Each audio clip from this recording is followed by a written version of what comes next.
guys, good morning. Thanks for coming back to my channel today. I am going to finish this book whether I like it or not, even though I have to go to the dentist. Something that I wanted to read to you is, I regularly make an effort to remember one of the most important lessons from my training. There's no hierarchy of pain. Suffering shouldn't be ranked because pain is not a contest. Spouses often forget this, upping the ante on their suffering. I had the kids all day. My job is more demanding. I'm lonelier than you are. Whose pain wins or loses? If someone's saying that they're suffering some way, they're like, well, at least you have a roof over your head. At least you're not starving. At least you didn't break your leg. There isn't a hierarchy of pain.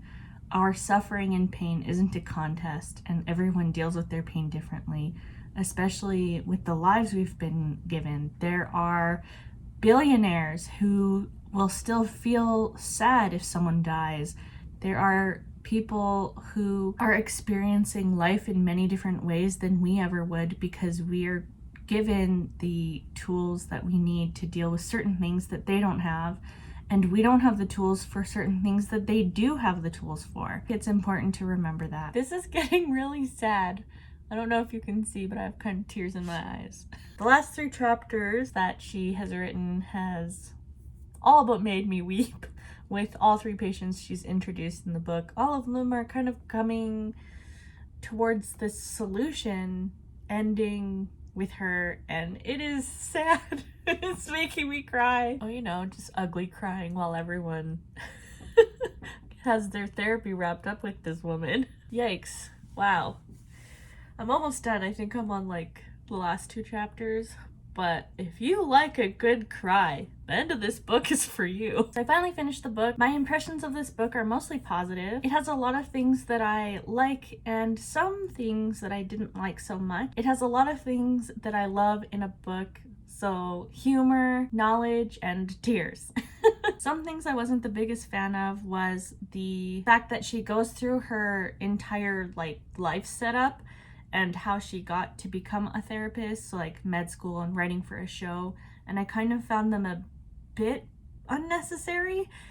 Like, I think it's cool to hear the backstory of someone, but I just feel like in this particular version of her going through therapy and how important it is, that those parts were a little bit not fluid, in my opinion. It also really seems like she does get into her science brain in those particular chapters, because when she's explaining about going through med school and writing, it's really technical and she uses a lot of scientific language to explain stuff, and that's fine, but it also again took away the fluidity of reading, and I think it kind of slowed me down reading those particular chapters because I kind of flew through the end of this book, but in those particular chapters at the beginning, it kind of just droned on for me because of the language that she uses. What I love about it is that she's mostly concise in everything she's saying. I understood all the points that she was trying to make. I'm impressed that even though she continued seeing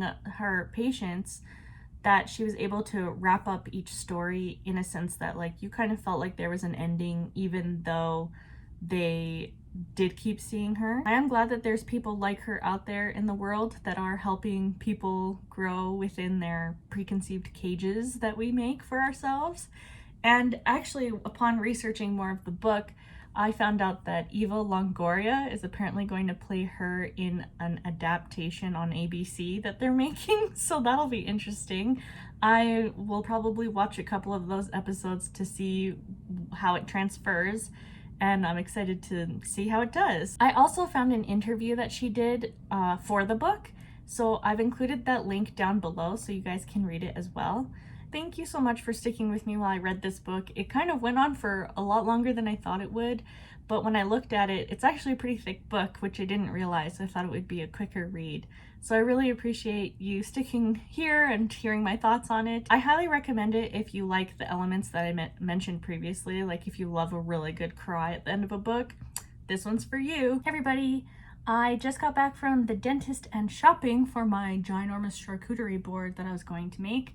I put on my Facebook how I was looking at charcuterie boards around the city and how a lot of companies sell them and prepare it for you really nicely for, it says for like 5 to 10 people, $480. And it's like about like this big, like the size of a pizza.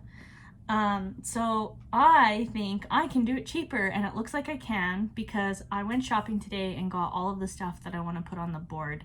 And I kind of calculated how much of each thing I was going to use. But obviously I'm not going to use every single thing I bought on the board as a whole, because like I bought a ginormous bin of tomatoes. It's like this big.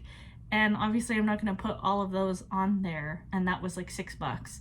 And like I got like this ginormous thing of cheese, and obviously I'm not going to put that thing on my board. So I calculated every single thing, kind of estimated how much would be on the board, and I came up to $150.64, and that includes the board.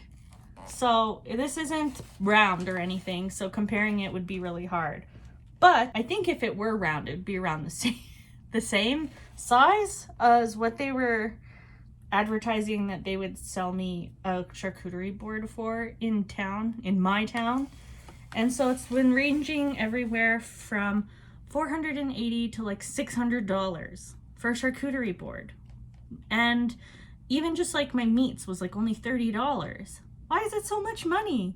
And then I'm like, okay, well, they probably make it look beautiful, and there's so many components put in. I'll have that video coming up soon, probably post it on Friday, and I hope you guys enjoy. Anyway, that's all for today. Really short day today, but I'm exhausted because the dentist kind of beat me up, and I have the worst headache I've ever had in my entire life. So I am done, and I'm gonna edit, put all this stuff away, and I'll see you guys tomorrow for my review on the book Awkward by Gurpreet Kaur. See you then. Bye.